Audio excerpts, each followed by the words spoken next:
Hi hello everyone welcome back to our channel. This is popular Prasad. అందరూ ఎలా ఉన్నారు? అందరూ బాగుండాలని ఎక్స్పెక్ట్ చేస్తున్నాను. ప్రభావతి 2.0 టాస్క్ మనం చూసుకుంటే కంప్లీట్ అయింది. ఇక ఈ టాస్క్ లో ఫుల్ ఆఫ్ ఫైట్స్ అయితే జరిగాయి కంటెస్టెంట్స్ మధ్య. టూ క్లాన్స్ కి చాలా అంటే చాలా గొడవలు అయితే జరగడం జరిగింది ఈ టాస్క్ లో.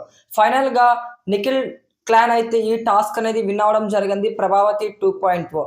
ఇక అభయ్ నవీన్ అయితే క్లాన్ లీడర్ గా అయితే రిమూవ్ చేయడం జరిగింది బిగ్ బాస్. ఇక క్లాన్ లీడర్ గా తనని తీసేయడంతో కొత్త క్లాన్ లీడర్ కి ఎంపిక అయితే జరగడం జరుగుతుంది బిగ్ బాస్ హౌస్ లో. సో ఈ ప్రాసెస్ లో భాగంగా నిఖిల్ అయితే డైరెక్ట్ గా అయితే కంటెండర్ గా కొత్త క్లాన్ కంటెండర్ గా అయితే ఎంపిక చేయడం జరిగింది బిగ్ బాస్.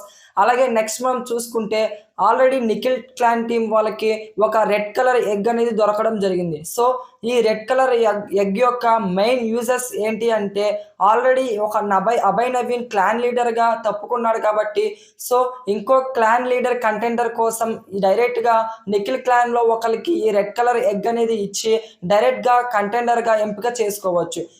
సో నిఖిల్ ఎవరికి ఎగ్గిస్తారనే దానిపై చాలా సస్పెన్స్ అయితే నెలకొని ఉంది. సో ఈ విధంగా అయితే ఆ రెడ్ కలర్ ఎగ్ అనేది యూస్ చేయడం జరిగింది బిగ్ బాస్. ఇక దీనిపై మీ యొక్క ఒపీనియన్ కింద కమెంట్స్ తప్పకుండా కమెంట్ చేయండి. న్యూ క్లాన్ లీడర్ ఎవరైతే బాగుండు అనుకుంటున్నారో తప్పకుండా కమెంట్ చేయడం మాత్రం మర్చిపోమాకండి.